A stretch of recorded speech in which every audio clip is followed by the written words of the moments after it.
નમસ્તે, હું શૈલેષ દશરથભાઈ પટેલ. હું સાણંદ તાલુકાના વસુધરા ગામનો વતની છું અને હું સામાન્ય ખેડૂત પરિવારમાં રહું છું. મારા બાળકને જન્મથી જ અન્નળી નહોતી, તો મને જાણવા મળ્યું કે અમદાવાદ આશારવા સિવિલ 1200 બેડમાં આ ઓપરેશન થાય છે. તો મેં મારા બાળકને અમદાવાદ આશારવા સિવિલની અંદર ઓપરેશન કરવા માટે લઈ ગયા હતા. ત્યારબાદ તેનું પહેલું ઓપરેશન 2023માં 11મા મહિનામાં ડૉક્ટર રાકેશ જોશી સર અને તેમની ટીમ દ્વારા કરવામાં આવ્યું હતું. એટલે તેને પીઠના ભાગે ઓપરેશન કરીને નળી નાખેલી હતી.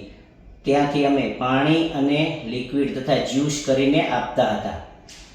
ત્યાર પછી 3/7/2026 તારીખે તેનું બીજું operation doctor Rakesh Joshi sir અને તેમની ટીમ દ્વારા કરવામાં આવેલું છે. 2.5 વર્ષથી મારું બાળક નળીએથી ખોરાક લેતું હતું અને અત્યારે હવે 30/7/2026થી મારું બાળક હવે મોઢેથી પાણી અને ખોરાક લઈ શકે છે, જેથી કરીને હું આનંદ અનુભવી રહ્યો છું. તેથી હું ડૉક્ટર રાકેશ જોશી સર અને તેમની ટીમ તથા ગુજરાત સરકારની આ ફ્રી સેવાને લીધે તેમનો ખૂબ ખૂબ આભાર માનું છું. અને બીજું કે આ સંદેશ બધી જગ્યાએ પહોંચે તો સારું, જેથી કરીને ભવિષ્યની અંદર આવા બાળકનો જન્મ થાય તો તેનું ઓપરેશન અમદાવાદ આશારવા સિવિલ 1200 બેડમાં સરકાર દ્વારા ફ્રીમાં ઓપરેશન કરવામાં આવે છે. આભાર. સિવિલ હોસ્પિટલમાં ફરી એક વખત પીડિયાટ્રિક સર્જરી વિભાગમાં ગેસ્ટ્રિક પુલઅપ સર્જરી સફળતાપૂર્વક કરવામાં આવી છે. 2.5 વર્ષનો મંતવ્ય શૈલેષભાઈ અને રશ્મિબેનનો પુત્ર ઇસોફેજિયલ એટ્રેજિયા એટલે કે પ્યોર ઇસોફેજિયલ એટ્રેજિયા સાથે જન્મ થયો, જેની અંદર અન્નનળી બનેલી જ ન હોય.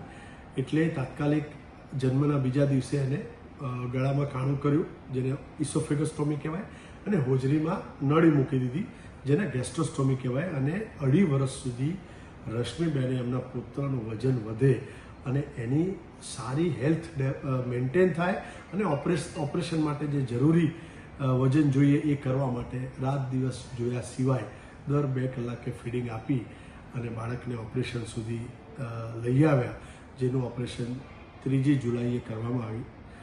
મારી સાથે ડૉક્ટર જયશ્રી રામજી અને એનેસ્થેશિયા વિભાગના ડૉક્ટર અદિતિબેન અને ડૉક્ટર સોનલ બલાવતની ટીમ અમે સૌ સાથે મળી અને આ એક કોમ્પ્લેક્સ મેજર સર્જરી પાર પાડી. અને મંતવ્ય એમ કહીશ કે લગભગ 2.5 વર્ષ પછી પહેલી વખત મોઢેથી ખાવાનું ખાધું, જેને જોઈને કદાચ રશ્મિબેન પોતાની જાતને, પોતાના ઇમોશન્સને રોકી ન શક્યા અને હર્ષના આંસુ આવ્યા.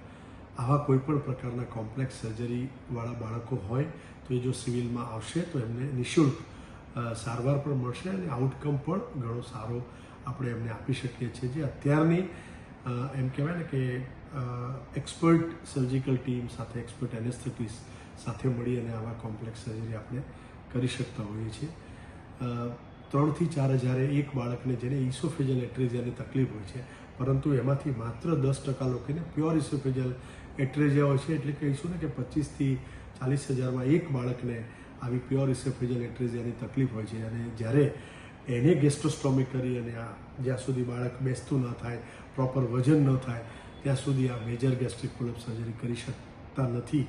એટલે ધન્ય છે એ માતાને કે જે હંમેશા આવા બાળકોને દરેક બાળકના સર્વાઈવલ પાછળ પણ એની માતાનો પણ ખૂબ મોટો રોલ રહેલો હોય છે.